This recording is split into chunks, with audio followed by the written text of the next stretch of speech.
예레미야는 구약의 가장 위대한 선지자 중에 한 사람이라고 할 수 있습니다. 그는 하나님의 말씀을 전하는 목사로서, 또 신앙인으로서, 또 지성인으로서 여러 방면으로 본받을 만한 인물임을 우리는 모두 알고 있습니다. 그런데 오늘 예레미야 3장의 내용을 쭉 읽어보면 우리가 알던 예레미야가 맞나 싶을 정도로 의외의 모습을 발견하게 됩니다. 인생의 극심한 고난과 고통이 찾아왔을 때 예레미야는 어떻게 반응하였을까요? 그리고 그의 반응이 오늘 살아가는 우리에게 어떤 의미를 주고 있을까요? 우리가 잘 아는 바와 같이 생각과 현실은 반드시 일치하지는 않습니다. 예레미야는 하나님께로부터 직접 계시를 받은 선지자입니다. 이 이스라엘 백성의 말로가 얼마나 비참할 것인지에 대해서 그는 이미 수십 년 전부터 내다보고 있었습니다. 그는 하나님이 내리실 심판의 장면을 생생하게 비디오 보듯이 보았고 그것을 있는 그대로 이스라엘 백성을 향하여 경고한 사람입니다. 이렇게 어찌 보면 미래를 다 알고 있기 때문에 예레미야가 생각하기에 자기는 이런 무서운 심판이 임할 때 어떻게 대처할지에 대해서 미리 생각해 보았을 것입니다. 나는 어떤 고난이 와도 믿음대로 살 것이다. 다른 사람들은 다 울고 도망갈지 몰라도 나는 끝까지 이 길을 고수할 것이고 믿음으로 승리할 것이다. 이런 예상과 계획과 각오가 그의 마음속에 이미 서 있었을 것입니다. 그런데 막상 눈앞에 그 예언이 현실이 되어서 나타났을 때 예레미야는 어떻게 합니까? 오늘 1절부터 17절까지를 살펴보면 그는 그만 주저앉고 말았습니다. 수많은 사람들이 새카맣게 탄 막대기처럼 말라버리고 바벨론 군대가 쳐들어와서 가차없이 유아들과 부녀자들을 살해하고 거룩한 하나님의 성전이 불에 타서 잿더미가 되는 것을 실제로 두 눈으로 보았을 때 예레미야는 충격과 공포 속에서 마르지 않는 눈물을 흘리게 되는 것입니다. 하나님의 사람 예레미야의 믿음은 이렇게 뿌리째 흔들립니다. 엄청난 무게의 현실 속에서 약해지고 마는 것입니다. 그는 긴 불평과 불만을 늘어놓습니다. 누구에 대한 불평일까요? 하나님에 대한 불평입니다.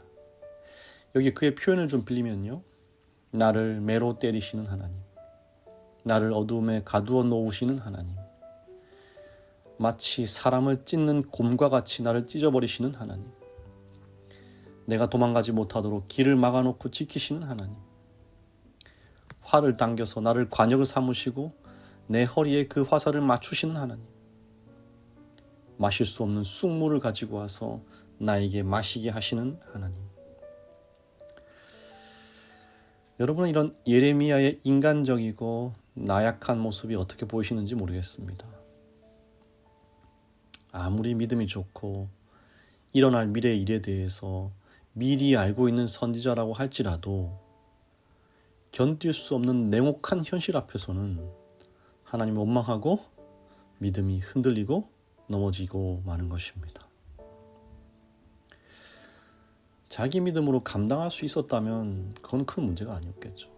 그런데 예레미야의 믿음을 초월하는 이런 극심한 불안과 고통, 누구나 이러한 상황에서는 넘어진다는 것입니다. 사랑하는 여러분, 우리는 어떨까요? 위대한 선지 예레미야도 고난 앞에서 넘어졌다면 우리는 어떨까요? 물론 우리 영어교회 성도님들은 다 잘 이겨내시겠지만 참으로 우리가 하나님 앞에서 겸손하게 자신의 믿음을 날마다 점검해야 하겠고 날마다 주님께 자비와 도우심을 구해야 하겠습니다. 그런데 여러분, 불평불만에 빠져있는 이 예레미야에게서 놀라운 변화가 일어납니다. 21절입니다. 중심에 회상한 즉 오히려 소망이 있사옴은. 20절까지만 해도 낙담에 빠져서 허우덕대던 이 예레미야에게서 갑자기 소망이 생겨나는 거예요. 이게 어찌된 일일까요? 22절 23절입니다. 여호와의 자비와 긍휼이 무궁하심으로 우리가 진멸되지 아니함이니이다. 이것이 아침마다 새로우니 주의 성실이 크도소이다. 예레미야가 고민하고 불평하고 있을 때 갑자기 그 마음에 빛이 비친 것입니다. 갑자기 소망이 생긴 것입니다. 그리고 하나님이 자신과 백성을 향하여 보이신 자비와 긍휼을 다시 묵상하게 되었고 이 나라를 회복시키시고 돌아오게 하실 것이라는 하나님의 성실하심이 그의 심중에 마치 번개처럼 떠오르게 된 것입니다. 사랑하는 성도 여러분, 바로 이것이 하나님 믿는 사람들이 가지는 특권입니다. 좌절과 절망 속에서도 우리는 하나님의 약속 안에서 놀라운 소망의 빛을 발견할 수 있는 특권입니다. 우리의 깊은 심연, 그곳에 주님이 계십니다. 주님은 밝은 데만 계시지 않습니다. 흑암과 공허와 혼돈 중에도 그의 신은 여전히 운행하고 계십니다.